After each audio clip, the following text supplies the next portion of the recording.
Kisah nyata seorang siswa sekolah elit di Jakarta yang dibully teman-temannya yang anak pejabat sampai hampir gila. Di sini saya samarkan namanya menjadi Ray. Ray sebenarnya adalah siswa yang cerdas namun sedikit pendiam, tapi teman-temannya yang merasa punya kuasa karena orang tua mereka pejabat, menganggap dia dari kalangan rendahan, sehingga menjadi bahan bulian mereka bahkan sampai dipukuli dan dilecehkan.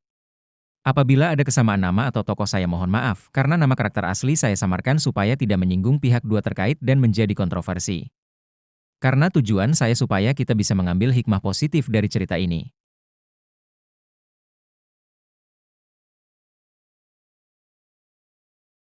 Ray awalnya berpikir bahwa pindah ke salah satu SMA elit akan menjadi awal baru yang cerah.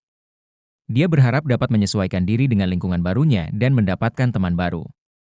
Namun, sejak hari pertama, dia sudah merasa terasing. Wajah-wajah asing tampak menilai, berbisik, dan memperhatikan setiap langkahnya dengan sinis. Itu bukan sekolah yang hangat seperti yang ia bayangkan, tetapi tempat yang dingin dan tidak ramah. Ray tidak menyadari bahwa sekolah ini menyimpan kegelapan yang lebih dalam dari apa yang terlihat di luar. Awalnya, yang ia terima adalah cemoohan biasa.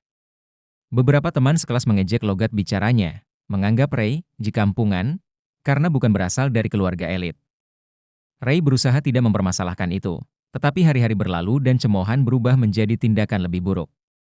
Setiap harinya, Ray semakin tenggelam dalam lingkaran perundungan yang tampak tanpa akhir. Yang paling menyakitkan adalah hinaan yang ia terima dari kelompok siswa yang sangat berkuasa di sekolah. Mereka bukan hanya siswa biasa, tetapi anak-anak dari pejabat besar, termasuk seorang yang ia ketahui adalah anak ketua partai politik. Kekuasaan anak-anak ini terasa begitu besar di sekolah. Mereka selalu menyebutkan nama ayah mereka dengan bangga, menegaskan bahwa tak ada yang bisa menyentuh mereka. Kamu harus ingat siapa ayahku. Kalau kamu macam-macam, aku pastikan hidupmu di sini hancur, kata salah satu pelaku dengan nada dingin suatu hari.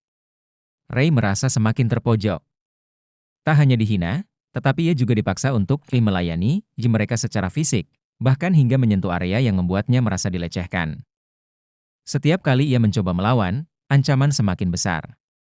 Mereka menertawakan usahanya untuk membela diri, mengolok-olok bahwa tidak ada yang akan mempercayai anak dari keluarga biasa seperti Ray.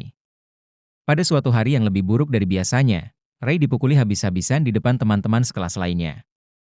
Sebagian hanya menyaksikan, beberapa bahkan ikut bersorak.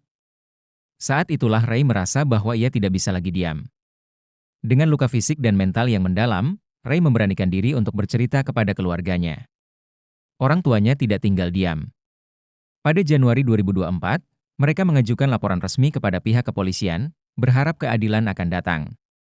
Namun, apa yang terjadi justru mengejutkan mereka.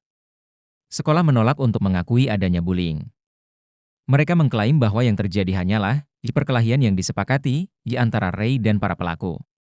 Pihak sekolah berusaha mengaburkan kasus ini, takut nama baik sekolah elit itu ternoda oleh skandal semacam ini. Tak hanya itu, sekolah pun melakukan skorsing kepada 8 siswa yang diduga terlibat, tetapi menghindari menyebut tindakan mereka sebagai bullying.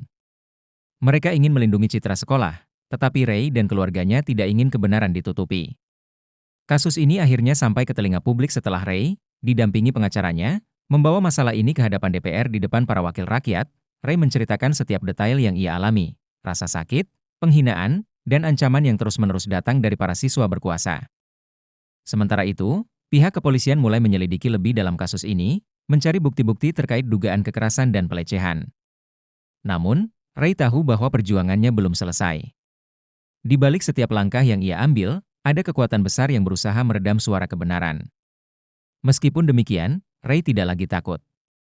Ia yakin bahwa kebenaran akan menang, dan keadilan akan datang bagi dirinya, meskipun lambat. Ini bukan hanya cerita tentang bullying, tetapi tentang perlawanan seorang anak yang berani menghadapi mereka yang berada di atas kekuasaan, serta tentang harapan bahwa di suatu titik, kebenaran akan bersinar lebih terang dari apapun. Sekian cerita saya, kita doakan agar Ray cepat diberi jalan keluar. Jangan lupa like, komen, share, dan subscribe. Nyalakan notifikasinya agar kalian enggak ketinggalan cerita seru lainnya.